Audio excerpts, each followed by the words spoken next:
Hello students NPS study academy ਵਿੱਚ ਤੁਹਾਡਾ ਸਵਾਗਤ ਹੈ। ਅੱਜ ਆਪਾਂ 9th ਕਲਾਸ ਦੀ ਐਕਸਰਸਾਈਜ਼ 1.5 ਦਾ ਬੇਸਿਕ ਐਂਡ ਫਸਟ ਸਮ ਕਰਾਂਗੇ।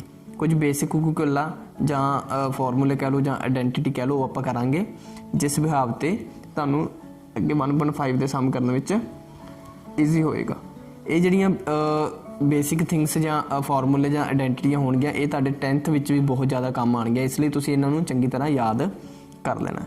तो सब तो पहले अपने कोल एक फॉर्मूला हुंदा है, आइडेंटिटी भी कह देंगे उन्होंने, फॉर्मूला भी कह देंगे, ठीक है जी। A plus B the square तुसी 8th विच भी ये कीता होया, सारे बच्चों ने सुनिया भी होएगा।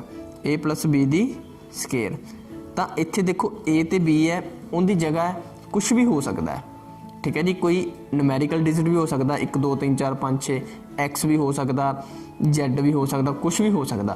मतलब तुसी देखना सिर्फ भी कोई भी रकम है जी जिमें तो A या B की जगह हो सकती है, तो होंदा होल स्केयर मतलब सारी का स्केयर आवे तो आप उन्होंने किद्दां सॉल्व करना।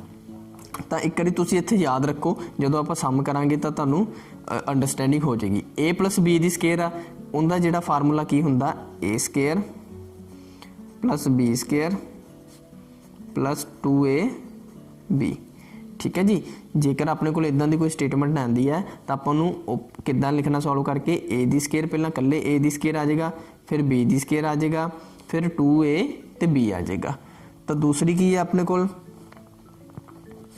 A माइनस B स्केयर, ठीक है जी। तो माइनस का डिफरेंस है सिर्फ, तो दूसरी साइड भी माइनस का डिफरेंस होएगा, पर कितने होएगा A square plus B square minus 2AB। बाकी सारी जी हैगी है सॉल्वेशन उस तरह ही रहेगी, सिर्फ माइनस 2AB आ जाएगा। तो थर्ड जी हैगी अपने को आइडेंटिटी वो हैगी है A plus B A minus B। तो अपने को जे इदां दी कोई स्टेटमेंट आती है जिंदे विच A plus B A minus B the shape which statement बन रही है, तो आप की लिखांगे A स्केयर सॉरी ब्रैकेट नहीं यानी A square minus B square, ठीक है जी। A square minus B square ये उल्ट भी हो सकता, जे अपने को आ संख्या दी है तो आप आ भी लिख सकते हैं, ठीक है जी। जे आ दी है तो आ भी लिख सकते हैं। ये 3 आइडेंटिटियां सीगियां जिहड़ियां तुहानूं अगे काम आउणगियां, तां ये तुहाडे लई करनियां जरूरी ने, इन्हां नूं रट लो, ठीक है जी। ये 10th विच भी ही काम आउणियां ने, इन्हां नूं याद करन तो बिना अगे मैथ सॉल्व नहीं होना। तो आपां हुण फस्ट सम करदे हां। फस्ट सम विच की है, classify the following numbers as rational और इरेशनल। दसो कि हेठां दित्तियां संख्यावां विचों किहड़ियां संख्यावां परिमेज अते किहड़ियां अपरिमेज हन। तो आपां नूं कुछ नीचे नंबर दित्ते होणगे, आपां दसना कि वो परिमेज हन जां अपरिमेज। तो सब तो पहली स्टेटमेंट की है 2 माइनस √5, ठीक है जी। तो हुण देखो 2 माइनस √5 आपां माइनस नहीं कर सकते क्योंकि अंडर की है अपरिमेज संख्या है। 2 की एक सिंपल तुसीं कह सकते हो पूर्ण संख्या या नैचुरल नंबर, कुछ भी कह सकते हो, ठीक है। इनू आप परमेज भी आप कह सकते हैं, रेशनल नंबर भी कह सकते हैं, क्योंकि 2 के नीचे 1 तो होंदा ही है।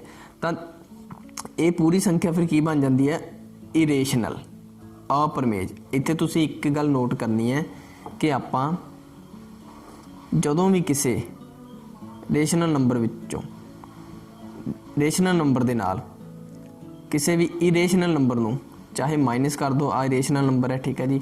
चाहे रेशनल नंबर च इरेशनल नंबर नूं प्लस कर दो, चाहे रेशनल नंबर दे नाल इरेशनल नंबर नूं भाग कर दो, ठीक है जी। चाहे रेशनल नंबर दे नाल इरेशनल नंबर नूं गुणा कर दो, तो वो संख्या की बन जाती है इरेशनल, ठीक है जी। वो सारियां दा आंसर की आएगा इरेशनल, ठीक है बेटा। जेकर आपां कोई भी रेशनल नंबर है, अपने को रेशनल नंबर है सिंपल पी बटा क्यू की फॉर्म में या सिंपल नंबर है 4 कला भी है, तो उन्होंने आप जेकर किसी भी इरेशनल नंबर के नाल माइनस प्लस गुणा भाग करते हैं तो वह संख्या की हो जाती है इरेशनल। तो हुण इहदे च देखो 2 की है, 2 नूं आपां रेशनल मान सकते हैं क्योंकि 2 ओवर 1 हुंदा। तो रेशनल नंबर दे विचों इरेशनल नंबर माइनस किया गया है, तो संख्या की बन जाएगी इरेशनल। तो इनका आंसर की आ जाएगा इरेशनल, ठीक है। तो तुसी थोड़ी जी थ्योरी भी लिख सकते हो इनके आंसर नाल जे लिखना चाहुंदे हो, जिस तरह के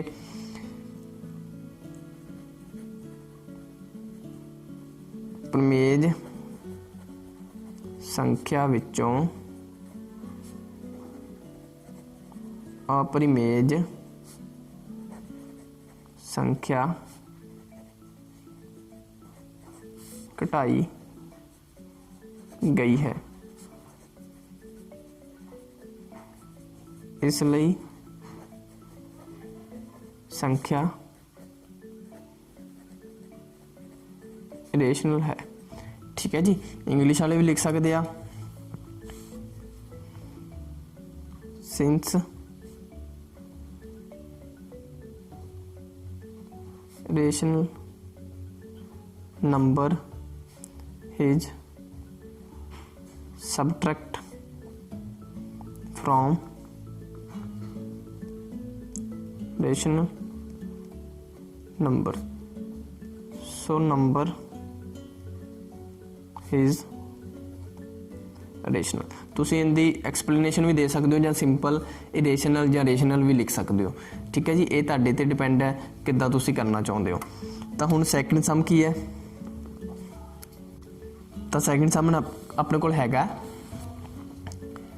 ब्रैकेट ਦੇ ਵਿੱਚ ਹੈ ਸਭ ਤੋਂ ਪਹਿਲੇ 3 प्लस अंडर रूट 3, फिर ब्रैकेट बंद माइनस अंडर रूट 23, ਇੱਥੇ ਵੀ 23 ਹੈ। ਠੀਕ ਹੈ ਜੀ, ਤਾਂ ਆਪਾਂ ਨੂੰ ਪਤਾ ਹੈ ਰੇਸ਼ਨਲ ਨੰਬਰ ਦੇ ਵਿੱਚ ਰੇਸ਼ਨਲ ਨੰਬਰ ਪਲੱਸ ਮਾਈਨਸ ਨਹੀਂ ਹੁੰਦਾ, ਬਟ ਹੁਣ ਆਪਾਂ ਉਸ ਤੋਂ ਪਹਿਲਾਂ ਹਜੇ ਇਹਨੂੰ ਸੋਲਵ ਕਰਾਂਗੇ ਕਿਉਂਕਿ ਬ੍ਰੈਕਟ ਦਿੱਤੀ ਹੈ। ਤਾਂ ਜਦੋਂ ਆਪਾਂ ਬ੍ਰੈਕਟ ਓਪਨ ਕਰਦੇ ਹਾਂ ਨੈਕਸਟ ਸਟੈਪ ਦੇ ਵਿੱਚ 3 plus under root 23 minus under root 23।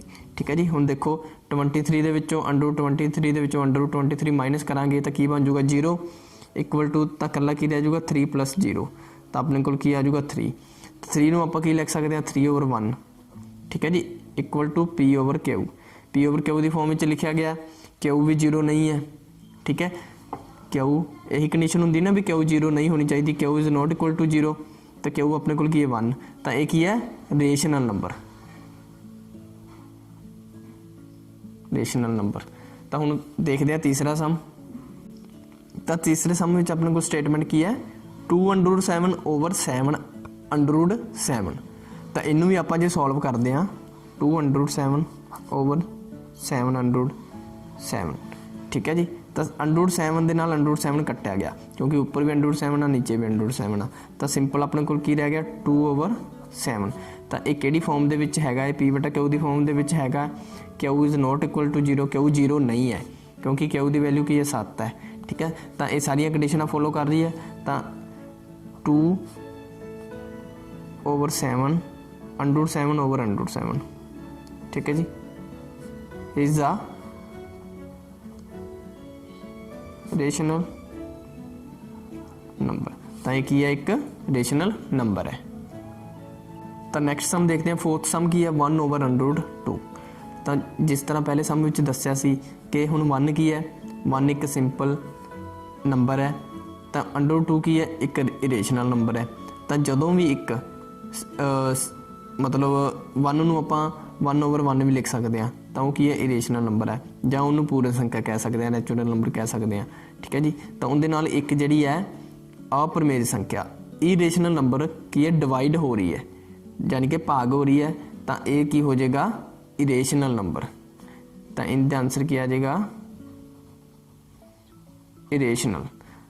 ठीक है जी, तो इनका जिस तरह आप पहले सम दे विच एक्सप्लेनेशन दी सी भी इरेशनल क्यों है, क्योंकि सिंपल एक पूर्ण संख्या के नाल एक इरेशनल नंबर डिवाइड हो रहा है, इसलिए ये संख्या की है इरेशनल। उस तरह भी तुम लिख सकते हो, या सिंपल इरेशनल नंबर भी लिख सकते हो, या इत्थे तुम एक चीज़ होर देख सकते हो कि 1 ओवर अंडर 2। ठीक है जी, ये P बटा Q की फॉर्म में तो है गया। ठीक है, बट अपने को दूसरी कंडीशन की होंगी है कि P ओवर जो Q होंगे ने वो की होने चाहिए ने नैचुरल नंबर, इंटीजर भी हो सकते हैं, इंटीजर होने चाहिए ने, पर अंडर 2 की है इंटीजर नहीं है, तो इट मीनस ये की है P बटा Q की फॉर्म में नहीं लिख सकते, तो ये की हो जाएगा इरेशनल नंबर। ठीक है, समझ लगे ना, P की वैल्यू की है 1। ठीक है जी, एक ही है इंटीजर हैगा, इंटीजर है, ओके है। Q की वैल्यू अपने को की आ रही है अंडर 2, अंडर 2 की इंटीजर हैगा, इंटीजर दे विच प्लस माइनस वालियां रकमां आउंदियां ने पर अंडर 2 इंटीजर विच नहीं है। तो इत्थों आपां नूं पता लग रहा है कि ये जिहड़ी संख्या है ये इरेशनल नंबर नहीं है। ये किहड़ी संख्या इरेशनल। इरेशनल नूं आपां पंजाबी विच की लिखांगे अपरिमेज। सॉरी मैं पिछले सवालों में पंजाबी विच लिखिया नहीं, तो आपां उन्हां नूं की लिखांगे अपरिमेज। तो फिफ्थ सम अपने कोल की है 2 पाई। तो 2 पाई की है, पाई जिहड़ी हुंदी है वो की हुंदी है इरेशनल। इरेशनल नंबर जिहड़ी है इरेशनल दे नाल मल्टीप्लाई हो रही है, क्योंकि आप 2/1 लिख सकते हैं, उनके नाल पाई मल्टीप्लाई हो रही है। तो जो भी कोई इरेशनल नंबर दे नाल इरेशनल नंबर मल्टीप्लाई हुंदी है तो वह की बन जाता है इरेशनल। तो पंजाबी विच की लिखांगे आपां उन्हां नूं अपरिमेज। तो ये सीगा अपने फस्ट पार्ट दे फस्ट सम दे 5 पार्ट।